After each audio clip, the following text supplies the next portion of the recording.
Bert here, welcome back to the shop. Today we are working on the Zen Meteor. Now, this is still my largest build and definitely one of my favorites, if not my favorite. It's a close tie with a couple of my other guns, but I really like this thing.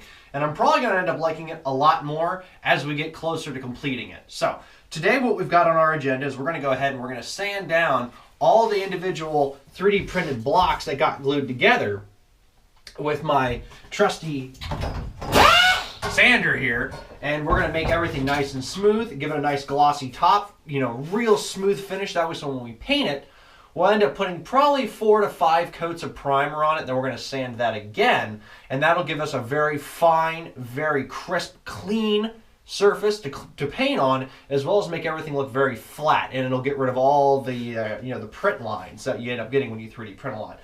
Now, I let the glue that we ended up putting this together with dry for 9 days before we're working on it now, just to make sure that everything had hardened to its maximum hardness and it was as strong as possible so that this doesn't fall apart, because that was a real concern of mine just because of how long and big this thing is. There's a lot of weight up here and a lot of force is going to be put on this individual area right here, so I had to make sure everything was super strong and hardened as much as possible and as strong as possible. So what we're going to do now is we're going to go ahead and do the first couple coats of primer. Let's do it.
Okay guys, now we have finished doing the primary top coat. Now what that's going to do is that's obviously going to allow any of the paint that we put down now to adhere very strongly to the surface of the actual 3D print.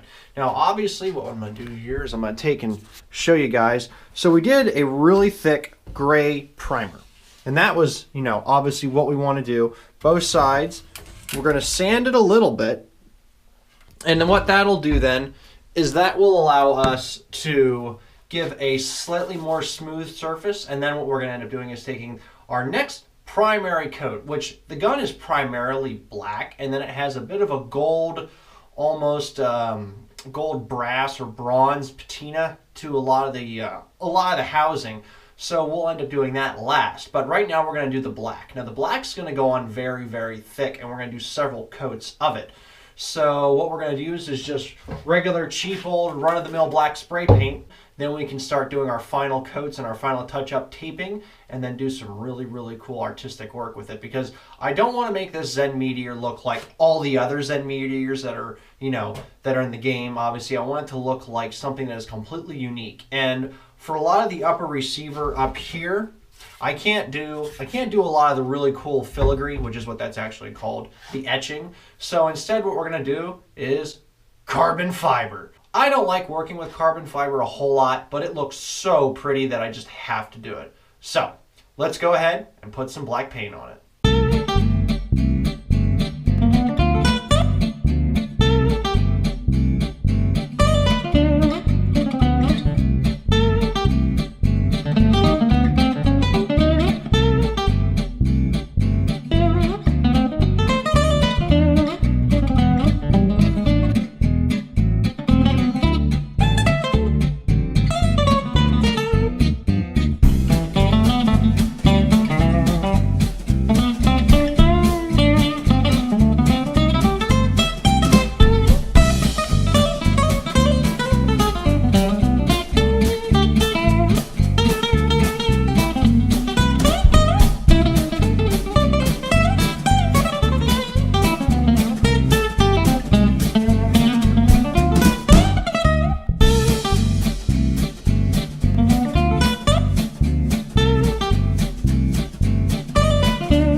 Alrighty folks, we are now done with the first layer of black paint. Now, obviously, we're going to want to let this dry for a little while longer before we put another coat on. I'm actually going to put another coat on this before I leave for the day, leave the shop and go home.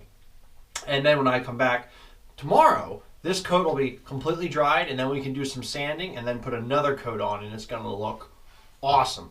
So obviously, going from a gun that was primarily white and blue to now going to the full blacked out tactical, it actually starts to take on a bit of a life of its own and really starts looking like a proper sniper rifle. This thing just feels so awesome. Oh my God. And you got to be careful with how big this thing is, because if I bash it into stuff, it will unfortunately break if I'm not careful.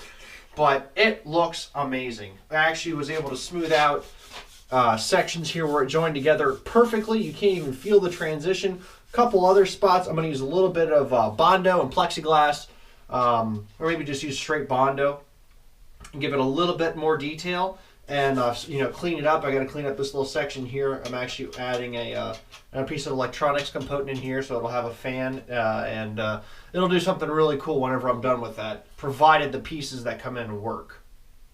Not sure on that one yet, but the Zen Meteor is taking on a new life, and being that this is the only one ever made that I know of, it's very cool to have this thing. I haven't named it yet, but it's gonna be very fun to finish this thing. The attachment that is going to go here that will work in conjunction with this ghost.